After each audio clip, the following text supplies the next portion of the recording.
Main stream media, social media, TV, news channel, हर जगह, Facebook, Instagram, Twitter, हर जगह हमें सिर्फ वार और वार ही दिख रहा है। नमस्कार, मैं मंटू गिरी फिर से आपके साथ आप सबके पास। जुड़े नहीं मेरे साथ तो अभी सब्सक्राइब करें और नोटिफिकेशन बेल को क्लिक कर दीजिए। आज हम बात करेंगे वार, युद्ध किस लिए होता है दो देशों के बीच, या यूं कहें दो बाउंड्रीज के लिए, किसी भी कारण के लिए लोग झगड़ते हैं। और यही झगड़ा जब दो देश के बीच में हो जाए तो उसे युद्ध कहा जाता है। और युद्ध में जो मर जाता है उसे शहीद कहलाते हैं। क्या ये मरना, लड़ना, झगड़ना जरूरी है? क्या ये सही है? हजारों कारण होंगे युद्ध आरंभ करने के लिए। ना लड़ने के लिए केवल एक ही कारण है और वो है शांति मांगना। आपको हजारों कारण मिलेंगे। नाटो के लिए रसिया युद्ध कर रहा है, या फिर किसी और भी कारण होंगे। बहुत से कारण है जो मेन स्ट्रीम मीडिया हर रोज कहते रहती है। क्या वाकई में जो कारण मेन स्ट्रीम मीडिया हमें बताती है या न्यूज़ चैनल जो हमें बताते हैं, क्या वाकई ये कारण है?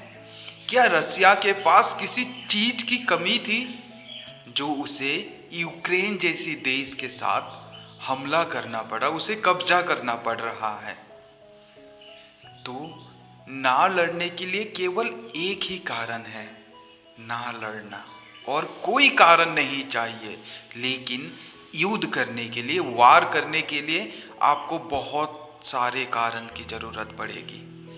यूक्रेन के लोग, यूक्रेन के सैनिक, रसिया के सैनिक, उनके परिवार वाले जो अपने लोगों को मरते हुए देख रहे हैं, उनको भी अमन और शांति का जिंदगी दे। हर रोज हम भगवान से हाथ जोड़कर प्रार्थना कर सकते हैं। हर रोज भगवान से यही विनती रखे कि दुनिया पर सिर्फ अमन और शांति बना रहे। एक कहानी सुनाता हूं मैं आप लोगों को, गौर फरमाइएगा। एक बार में दो दोस्त बैठे हुए थे, बैठ के ड्रिंक्स कर रहे थे। तो फिर कुछ और लड़के आए और वो भी ग्रुप में थे। तो दो लड़के जो थे उन्होंने पूछा कि क्या हम आपके साथ टेबल शेयर कर सकते हैं? उन्होंने फिर जवाब दिया, यस, व्हाई नॉट, खाली है हमारी आगे की सीट, आप लोग अवश्य बैठिए, हमें भी कंपनी मिल जाएगा। फिर वो चारों बहस कर रहे थे, बातें कर रहे थे, ड्रिंक्स कर रहे थे, स्नैक्स खा रहे थे। बहुत ही अच्छा समय बीत रहा था। और इसी बीच में जो दोस्त बाहर से आए थे, दूसरे नंबर पे जो आए थे, उन्होंने पूछा कि आप क्या करते हैं? तो उन्होंने कहा हम सैनिक हैं हमारे देश के। तो वो दोनों ने कहा कि हम भी सैनिक हैं।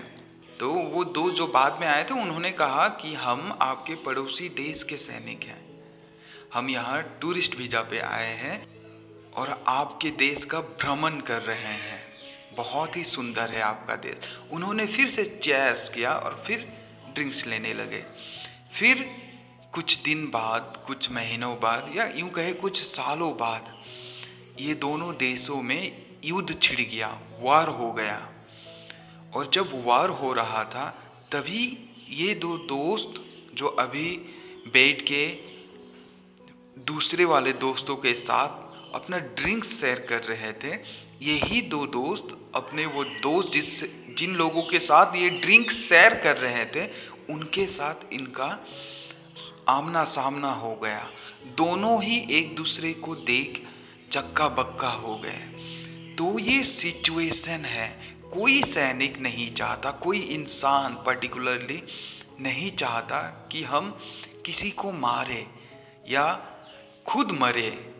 ये कुछ पॉलिटिकल एजेंडा को लेकर, कुछ पॉलिटिकल स्वार्थ को लेकर, कुछ पॉलिटिकल लिमिटेशन भी होती है, लेकिन अधिकतर वार और युद्ध स्वार्थ के लिए होता है।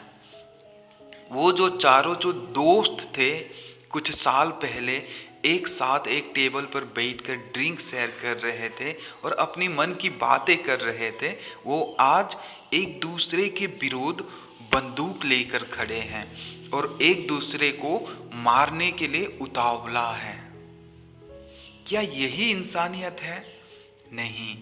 तो अपने कुछ पॉलिटिकल एजेंडा को लेकर लोगों को लड़वाना ये सही नहीं है। चार दोस्त जो कुछ सालों पहले एक साथ बैठकर अपनी मन की बातें एक दूसरे को शेयर कर रहे थे, आज वही चारों दोस्त एक दूसरे के विरोध बंदूक हाथ में लिए एक दूसरे के जान के लिए तड़प रहे हैं। क्या इसमें इनकी कोई भी इच्छा है? क्या इन्हें ये अच्छा लगता है? क्या आपको ये अच्छा लगता है? अगर नहीं तो सिर्फ हमारी भगवान से विनती और प्रार्थना, ये विश्व में ये युद्ध के समय पे शांति दोबारा अमन कर सकता है। तो हम सब अपने अपने भगवान से विनती करें, फिर से अमन और शांति के लिए प्रार्थना करें और इंसानियत के रूप में एक साथ खड़े होकर पृथ्वी में सिर्फ प्यार ही प्यार फैलाएं। अपने प्यारे लोगों के साथ हमेशा जुड़े रहें, उनके साथ शेयर करें, चाहे आपके अपने हो या ना हो। अगर इंसान है तो वो अपना है, किसी से मत झगड़े। ख्याल रखें, तब तक अपना, मिलते हैं बहुत जल्द। शुक्रिया।